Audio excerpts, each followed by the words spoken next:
So, Cubs, welcome to Shared Reading Time. As you know, we had a book. We read a book on a slug. We read a book on lice, right? And we liked those books so much that I went ahead and I bought some more. And so today and this week we are going to read about the worm. And remember, with shared reading, we read parts of the book every day, and then we eventually reread the book. So parents, if you're wondering why we're reading the same book over and over again, that's what shared reading is. Reading well enough so that we become fluent when we read that book. All right, and today, obviously, the book we're going to read is The Worm, and it's by the same lady, by Elise Gravel.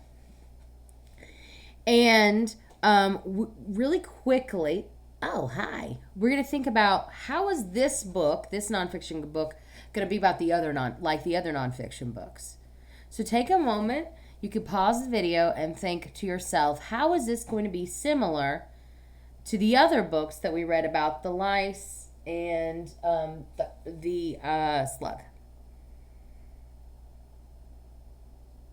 All right. Hopefully you've thought of some ideas. Obviously, it's going to look similar. I bet there's going to be some large words. I bet we're going to have the earthworm talk to us while we learn about him. And I bet some of it's going to be really funny and silly. All right, so let's go ahead and start and open the book. And when we open the book, we can see there are worms in the front cover, which is pretty cool. And again, the worm. So let's keep going until we get to the first page. And make sure that you are ready. You know, we're going to need two voices. We're going to need the teaching voice of our narrator, and then we're going to also need our little fun voice of our earthworm. All right, so get that in your mind, and let's start reading. All right, hey, this starts similarly to the other books we've read. Ladies and gentlemen, I present to you The Worm. Enchanté. So this word is a French word. Enchanté. That's how you say it. It's a pretty hard word. If I were sounding it out in English, I'd say chant, maybe. But Miss Candleberry could tell you that's why he's wearing a little beret, because he's saying enchanté. So in your best French voice, try to say enchanté.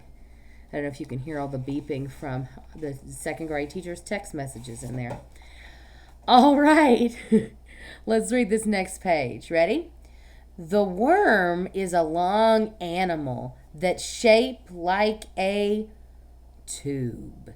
It doesn't have a, this is a big word, skeleton.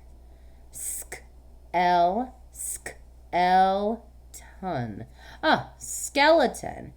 It doesn't have a skeleton or a spine. It's an woo.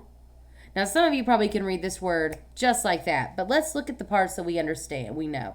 Well, here it's in, so I've got in, and then I know that's so I'm going to say invert, and then I don't know any of that, but here, and I see a sneaky E here, and that's 8. I see 8. So rate, brate, invertebrate. That's actually what the word is, invertebrate. So what does that mean? Let's reread the sentence and see if it says. It doesn't have a skeleton or a spine. It's an invertebrate. It also doesn't have any legs. Before we move on to this page, what do we know? How do we know what invertebrate means? Well, it tells us in this sentence. So let's reread. It doesn't have a skeleton or a spine. So I can guess from it doesn't have a skeleton or a spine that invertebrate must mean an organism or an animal that doesn't have a skeleton or a spine. So that's what an invertebrate is. So now let's read this fun thing in our earthworm voice. So what? If I had legs, I'd have to buy shoes. So that's Miss Candleberry's bad French voice. But maybe your earthworm has a different voice, and that's okay. Right? Well, that makes sense. But he's very angry right there. Look how his face is annoyed.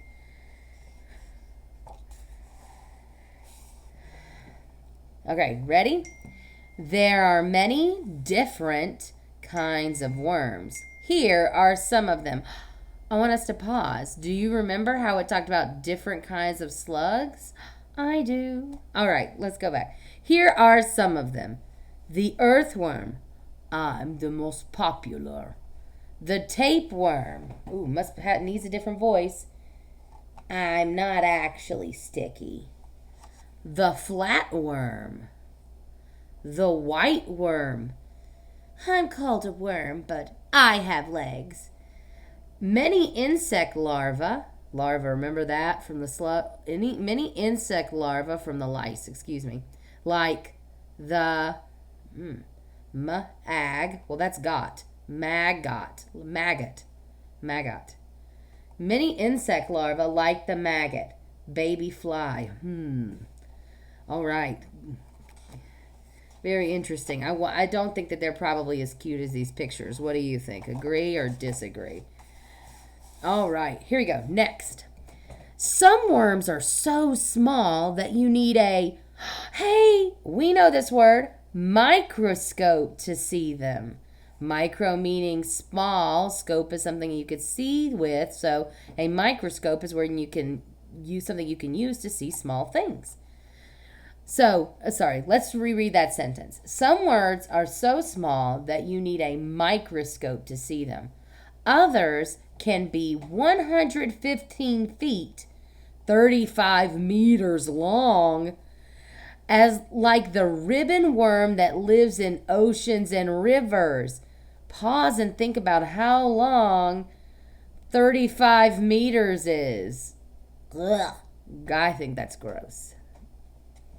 So now we got to have a big worm voice and a little worm voice. Are you ready? Big worm.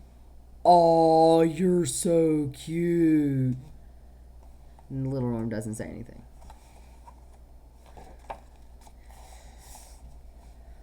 Worms can live in different habitats. We know that word too.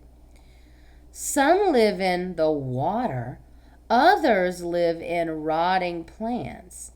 Some even live inside human or animal bodies. Before we keep going, what is a habitat? Well, it says worms can live in different habitats, and then it talks about where different worms live. So because it's talking about where worms live, we can guess that a habitat is where animals or things live. Right? All right, now let's get our worm voice back on. Pass the salt, please. These worms are called parasites. So what's parasites? I think that must mean, let's go back to the last sentence. Some even live inside human or animal bodies. A parasite must be a worm that lives in a human or an animal body. Ooh, yikes. Let's hope none of us have a parasite. The most common worm is the earthworm. Yes, that's the worm we're learning about. An earthworm is basically a long, that word.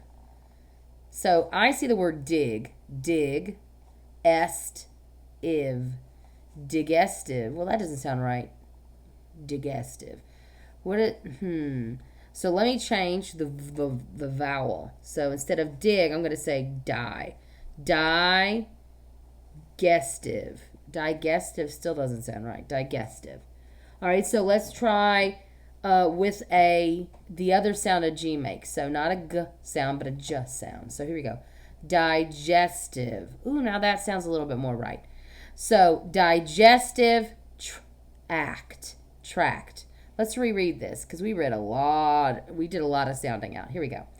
An earthworm is basically a long digestive tract inside a muscle tube.